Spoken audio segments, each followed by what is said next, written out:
Well, the impeachment hearings have begun. The Democrats have been dreaming about this day for 3 years, and it kicked off with testimony from William Taylor, the acting ambassador to Ukraine. Tell us, sir, why are you here today? Mr. Goldman, what I can do here for you today is tell you what I heard from people.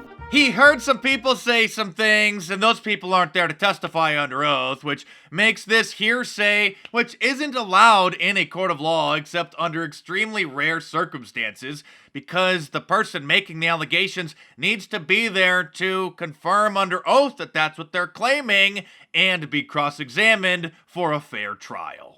Hearsay can be much better evidence than direct, as we have learned in painful instances, and it's certainly valid in this instance. Will the gentleman yield? Sorry, Congressman Quigley, but everybody knows from watching courtroom dramas on television that whenever a supposed witness says that they heard somebody say something, the opposing counsel immediately objects and the judge stops them from talking because hearsay is not reliable. It's not considered evidence.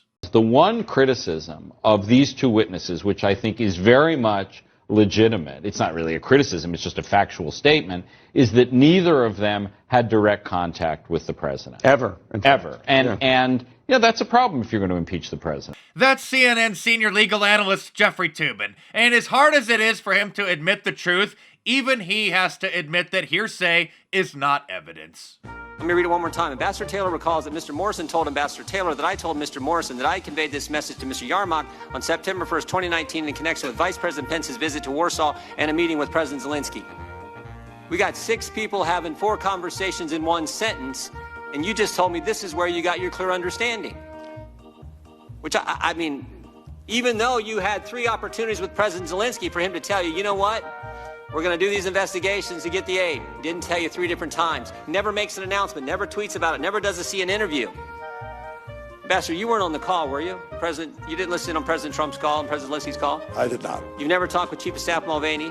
I never did. You never met the president? That's correct. This is what I can't believe, and you're their star witness. You're their first witness.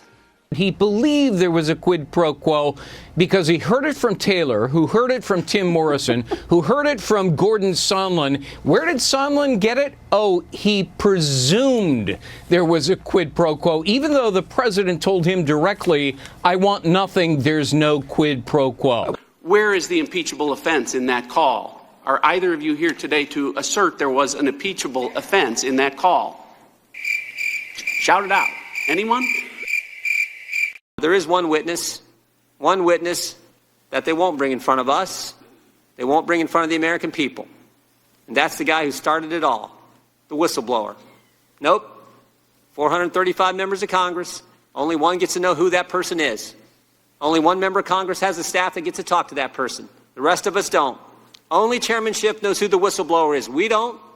We will never get the chance. To see the whistleblower raise his right hand, swear to tell the truth and nothing but the truth. We'll never get that chance. More importantly, the American people won't get that chance. This anonymous so-called whistleblower with no firsthand knowledge, who's biased against the president, who worked with Joe Biden, who is the reason we're all sitting here today, will never get a chance to question that individual.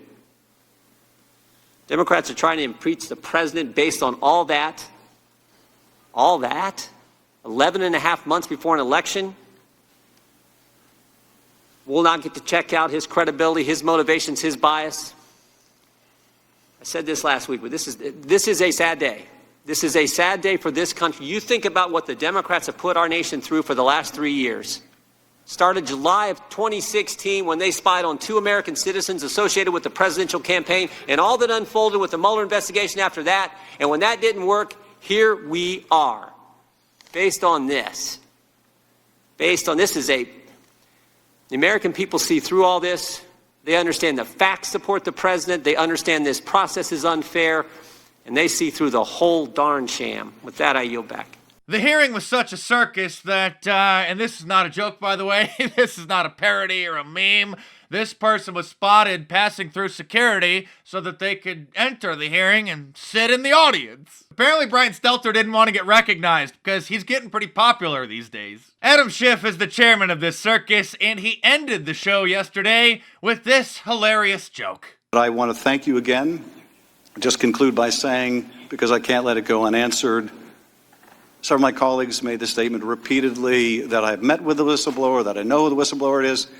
It was false the first time they said it. It was false the second through 40th time they said it. It will be false the last time they say it. So Adam Schiff, the ringleader of this whole circus, doesn't know the name of the person whose allegations started the circus. Sorry, Bug Eyes, but you're completely full of Schiff. Everybody with a brain knows who the whistleblower is, which, on second thought, I guess could explain why Adam Schiff doesn't.